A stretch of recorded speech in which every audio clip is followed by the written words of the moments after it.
First, they put power in stone, giant symbols of an empire that ruled a quarter of the world. 170 years later, power isn't displayed in the same way.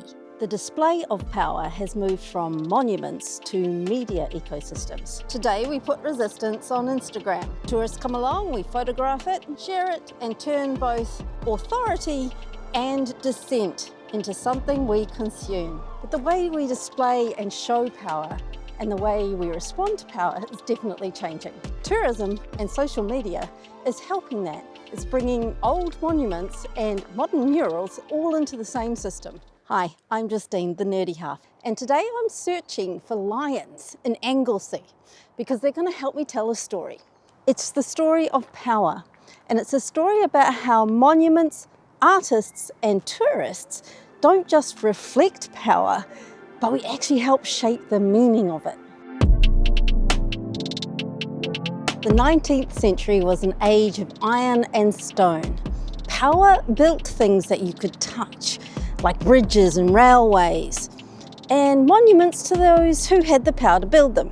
The Britannia Bridge is built across the Menai Strait between mainland Wales and the island of Anglesea. Framing the bridge were 4 magnificent limestone lions. The lions were commissioned by the British Empire to celebrate its industrial and military might. They represent permanent, unchallenged power, stone as a metaphor for endurance. The lions weren't just about decoration, they were about assertiveness. Proof to the world that British ingenuity can conquer distance. Newspapers called it a triumph of art and science. And it was. But art in this case really meant control, not beauty. Lions speak a universal language, a visual language of authority, strength, vigilance, and imperial order.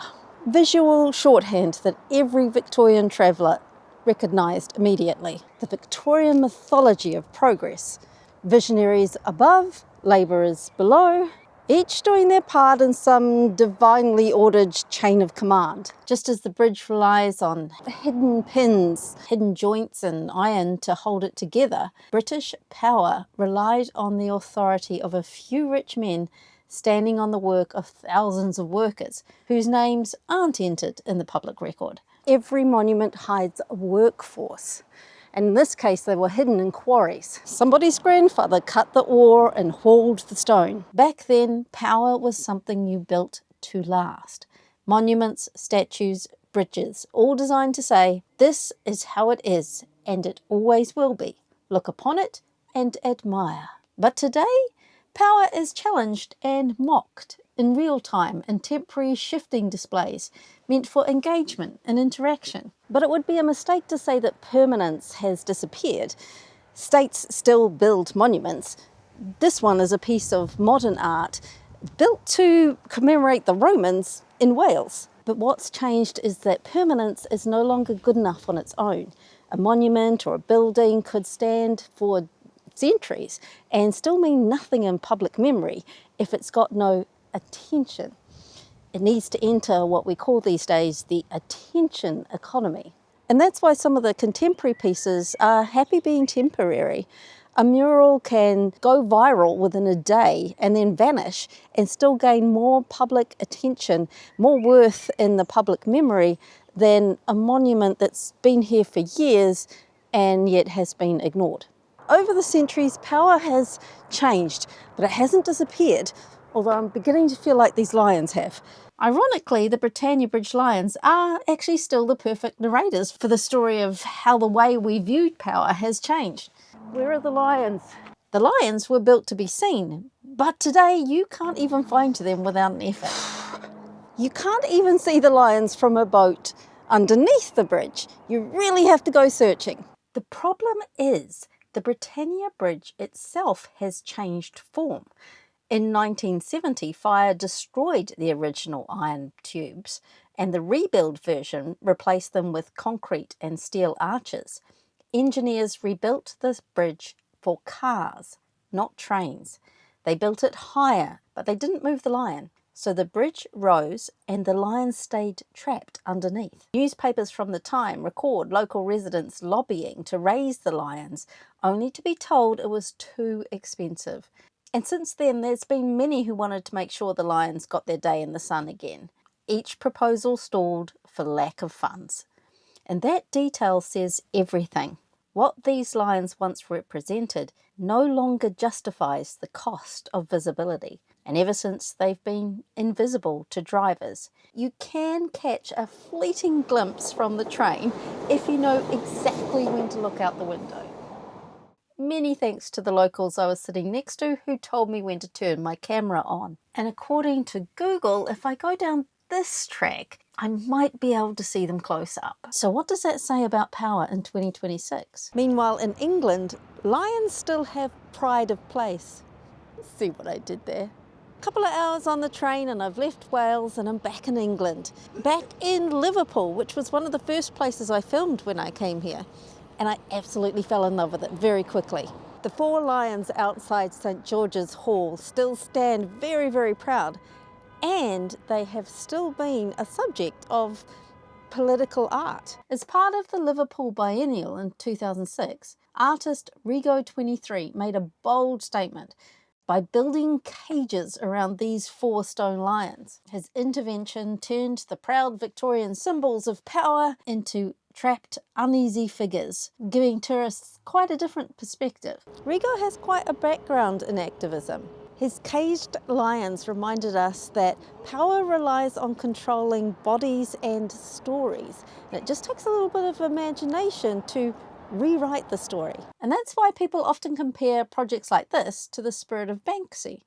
The goal isn't always to give answers, it's to interrupt everyday life long enough to make people question who controls public space, whose stories get remembered, and what does power actually look like in a modern city. Liverpool's a perfect place to talk about this topic because it has that mix of the old and the new, and its own Banksy is telling our story while being as invisible as the Britannia Lions. Banksy's Love Plane used to be here in Liverpool's Rumford Street. Love Plane is one of Liverpool's most talked about pieces of street art. Created in December 2011, it showed a vintage biplane trailing a rough white heart, contrasting a warplane against a love part. It was removed about 10 years ago to be put on public display in an art gallery. The Sincura Group promised to display the piece in a new street art gallery in the Baltic Triangle, but that plan fell apart, and the whole thing sparked a lot of criticism around whether street art should stay on the streets and not indoors or somewhere where you have to buy a ticket to see it. The mural's story took another twist on Valentine's Day in 2019, when a new version suddenly appeared in the same spot, this time with a banner reading, "I'm back." The replacement was even more temporary than the original. But you can still see the shape of the heart, and somebody's written in that heart, "Banksy's gone." The impermanence of this feels symbolic of a bigger change happening right across the city. In the 19th century, cities filled their squares with statues of generals and monarchs and industrial elites, art designed to reinforce authority and permanence. And Liverpool does still have many of those traditional monuments today, but it doesn't display them without question. And just across the road from the Lions, we get a great example of that. So the Walker Art Gallery behind me houses a lot of Liverpool's original sculptures. And last year they hosted a fantastic exhibition where they challenged the idea of what those sculptures represent. The gallery temporarily removed the famous Tinted Venus statue and replaced it with Lost Soul 6. This wasn't just about updating the gallery with contemporary art. It was a challenge to Liverpool's history and who gets represented in cultural spaces. Liverpool became one of Britain's wealthiest cities through the transatlantic slave trade, and many of the statues, buildings and collections across the city were funded by merchants and elites connected to that system. Zach Ove's sculpture of a joyful African child in carnival costume appeared in place of a traditional Victorian marble nude. It challenged the idea that museums should only celebrate classical European ideals. The curator, Alex Patterson, described the swap as a deliberate disruption, an effort to challenge the gallery's overwhelmingly white, classical collection and start a conversation about the city's colonial past. Like Statues Redressed, a 2021 Sky Arts project and documentary that turned Liverpool into a live experiment about how we remember power. The city's public statues were temporarily redressed by contemporary artists as they questioned who gets memorialised and why. And that's why these things matter so much. It's not just stone or iron, it's art. It's an emotional display. It's power. It's power because somebody has used a public space to say the things that they want to say about who they are, about who we are. In that sense, iconoclasm is in the same story as public art and tourism, because now tourists are the one that is regenerating that story.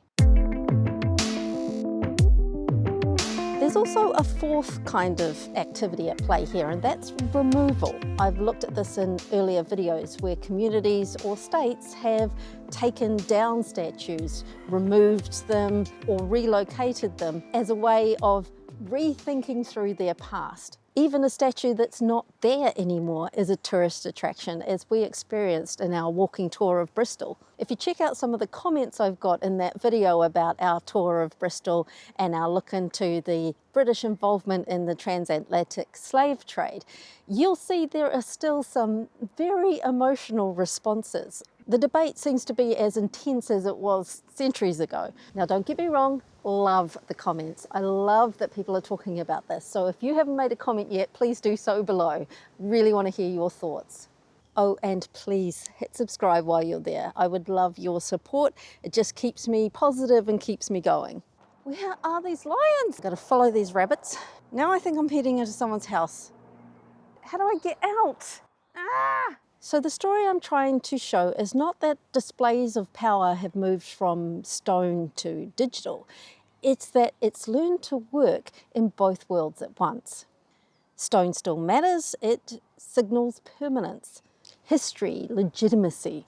But digital visibility matters because that signals reputation, desirability, value in real time. And the cities that thrive are the ones that can convert one into the other. And that's why tourism sits at the centre of this whole story. We don't just consume it, we circulate it, reframe it, and sometimes soften it into something more marketable. When Liverpool was named the European Capital of Culture in 2008, artistic protest itself had started to become absorbed into the city's official identity. What used to be rebellious and unofficial was now being celebrated as part of Liverpool's creative image. The city's rough edges were gradually reshaped into desirable creative quarters. The Baltic Triangle was an industrial area in Liverpool. Now it's called an alternative hub for artists, indie startups. Here, power isn't something carved into stone or cast in iron. It's performed through bold murals, experimental sculptures, community projects, and spontaneous acts of rebellion. Funding for the artworks comes from a mix of community initiatives, local business sponsorships, and arts grants. They see the art as part of the area's identity and appeal. This piece is by Brazilian artist Liam Bononi, and it's called Liverpool Without Walls. That's the name of the grant that was given to artists like Liam to create such spectacular pieces. Instead of funding art hidden in galleries, murals, temporary installations, flash performances, and activist-style public works. So the story I'm trying to tell is not that power used to be stone and now it's digital. It's that now we have both mediums working in the same system. And in that system, the real power is not in creating what we see, but in deciding what's worth seeing. It's tempting to say that social media has democratized power, but that's really only half the story. Yes, anyone with a phone can post a photo, a video, some words of protest, but that doesn't mean they're going to get attention. Not everyone gets equal visibility. Check out my views. There's definitely some kind of game at play here, and I haven't cracked it yet. The platforms that decide what gets shared are still owned by corporations who generate money from marketing. So even when protest looks spontaneous, it still lives within a system that's designed to measure and monetize attention. So that means that the new power is not the ability to build monuments, it's the ability to rank them, recommend them, make them visible or invisible. The power belongs to the algorithm. A city can commission public art, a tourist can photograph it and share it, but the algorithm ultimately decides who gets to see it. So it's not less controlled, it's just harder to see that control now. Now I'm under the bridge and I still can't see a lion. Where are my lions? I see it! I can see it out the corner of my eye. I found them! So while the lions under the Britannia Bridge fade into obscurity, the Baltic Triangle roars with a new life, a reminder that power isn't fixed, it's fluid, responsive, and most importantly, it's shaped by the people who choose to engage with it. And that's us. Tourists, locals, whatever generation, whatever your political stance. It's how you respond to the art that determines what comes next. And sure, there's some that would argue that protest and resistance has lost its authenticity because now it's sanctioned and funded, sometimes even commercialized. Protest ends up being just another thing the city knows how to manage, part of the cultural mix, not outside it. But as one local artist put it in a radio interview last year, you can sell revolution by the pint round here, but it doesn't mean we've stopped believing in it. The new challenge is not to endure, but to stay relevant, searchable and shareable. In an age of constant visibility, being seen is worth more than being able to last. So what do you think? What role do you play in all of this? I'd love to hear your thoughts. I'm not sure where I'll be next month. Wherever it is, I hope you'll join me then. Until then, happy travels everyone.